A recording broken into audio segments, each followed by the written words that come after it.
Hello, and thank you for listening to this blog audio written and read by the author Ashan R. Hampton. 10 Habits for Effective Workplace Communication. Considering the volatile state of our world, now more than ever, we need to use tact and exhibit kindness when interacting with others in workplace settings, especially in-person office environments. Our verbal and nonverbal communication must align with extending the utmost respect to every human being we encounter.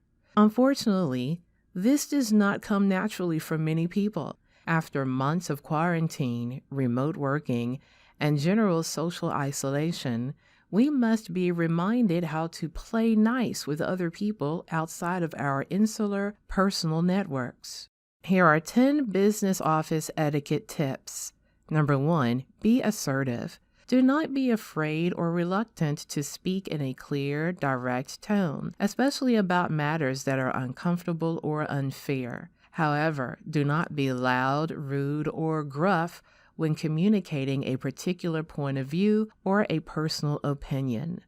2, be courteous. Remain as polite as possible, even when you disagree or when someone irritates you. Kind words promote good results, but negativity of any sort ruins the potential for growth and productivity. 3, be tactful. Speak without offending, upsetting, or angering others. Do not curse or use off-color jokes to convey displeasure.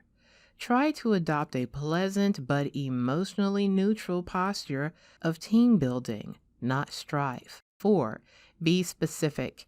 Be as descriptive as possible to avoid confusion or misunderstanding. When speaking to someone face to face, it is easy to make yourself clearly understood because the other person can ask questions for clarification. However, in email or written communication, this kind of personal interaction is impossible. So, you must write complete sentences that effectively detail the message you are sending. Get into the habit of explaining without getting emotional or oversharing irrelevant bits of information. 5, be relevant. Stick to the subject or task at hand. In meetings and other professional situations, keep your conversations related to business operations. Avoid discussing personal issues unless they become problematic in the workplace. 6, be sincere.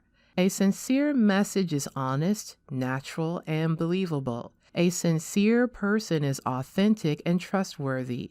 Remember, being authentic does not mean feeling free to let your hair down and act as irreverently as you would at home or among friends. Believe it or not, the workplace is a formal environment and should be treated as such. Number 7, be appropriate. Choose an appropriate level of language and behavior.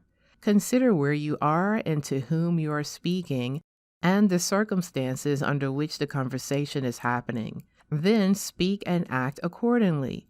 For example, you would conduct yourself differently during an interview for a 6-figure job versus telling a friend how to set up an email account. Basically, take your best self to the workplace.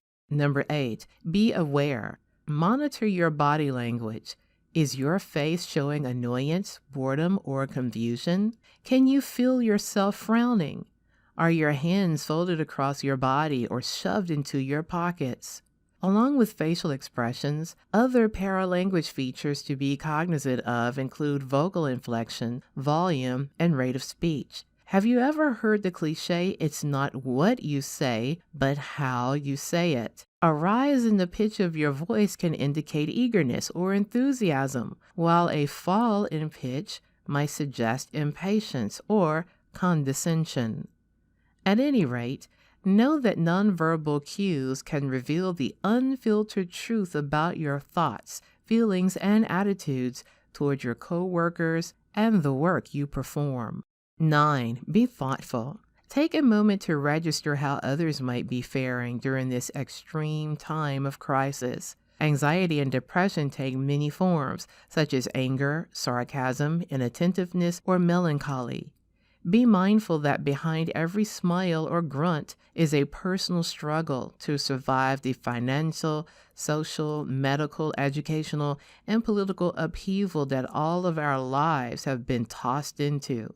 So, give compliments. Offer to help without being asked. Fill a candy dish with chocolates. Practicing small acts of kindness throughout the day will greatly improve your mood and the well-being of those around you. Number 10, be adaptive. Change is inevitable. In the blink of an eye, your management job could be demoted to a staff position, or you could be downsized out of a job altogether.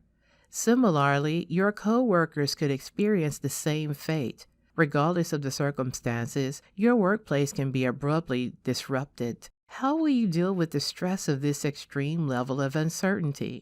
How do you think others around you are handling it? Instead of retreating into aloofness or bitterness, prepare yourself mentally, emotionally, and spiritually to weather tangible and intangible, known and perceived alterations to your employment setting. Thank you so much for listening. Hey, I just wanted to take a moment to tell you something. Did you know that you can increase your income by improving your writing skills?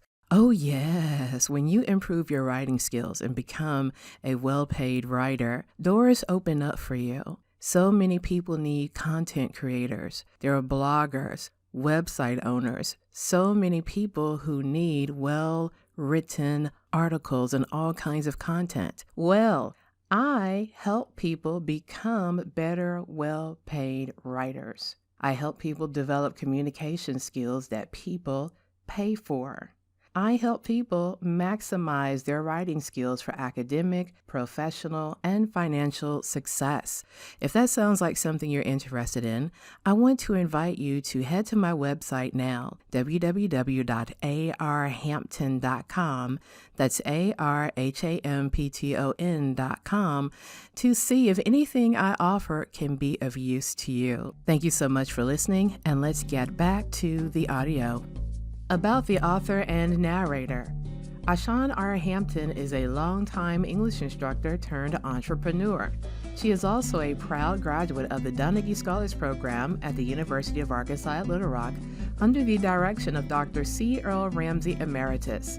Through her company, Onyx Online Education and Training, she offers online writing courses and print books for academic and professional development to individuals and corporations. She is also a prolific published author of several books on a variety of topics. To find out more about Ashan's work, visit www.arhampton.com. And for online courses to improve your writing skills for personal, academic, and professional development, visit the business page at onyxedonline.com. That's www.onyxedonline.com. Thank you for listening and for your support.